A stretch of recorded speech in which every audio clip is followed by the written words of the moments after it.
Na tukigeukia masuala ya kisiasa ni kwamba viongozi wa chama cha ODM wakiongozwa na mwenyekiti wa kitaifa wa chama hicho Gladys Wanga wametaka mazungumzo kufanyika kuhusu mwelekeo wa muungano wa serikali jumuishi huku taifa linapoelekea katika uchaguzi mkuu wa mwaka wa 2027.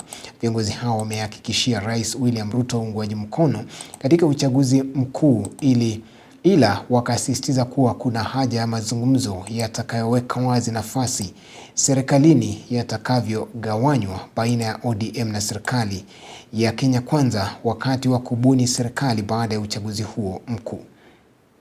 Na sasa tuko ndani ya broad-based government. Serikali ya President William Samoei Ruto. Tuko pale ndani ya broad-based.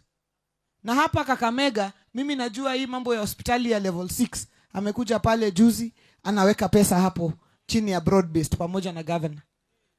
Ile stadium ambayo ilikuwa imekwama pale inaendelea kwa sababu ya hii broad-based. Hapa Kakamega tu. Ile airport ilikuwa imekwama pale inaendelea.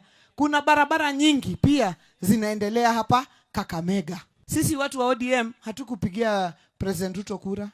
Tulipigia baba. Ama namna gani? Tulipigia nani? Baba. Na wajumbe wa ODM.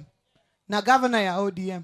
Na woman rep ya ODM. Kama ule wakati ndio hatukupiga kura na tulipata mawaziri 5. Sasa hii tukienda katika makubaliano ndio tujue safari hii yetu inaenda mbele namna gani.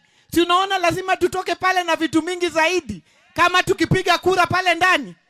Ndio maana sisi tunasema tuko broad-based government, tutakaa pale, lakini hii mwaka ambayo tunaenda kuanza, lazima watu wakae chini, tuweke vitu kwa meza, tuseme ODM tutapata hizi, ile kampani nyingine itapata zile, na tujue katika hizi za ODM, Western inapata ngapi, Nyanza inapata ngapi, Coast inapata ngapi, nani inapata ngapi, na ndio tusonge mbele pamoja.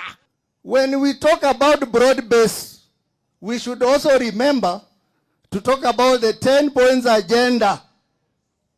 Ile Mheshimiwa Raila aliweka kidole.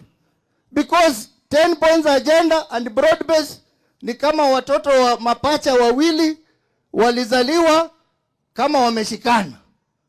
Ukikata mmoja wote wanakufa.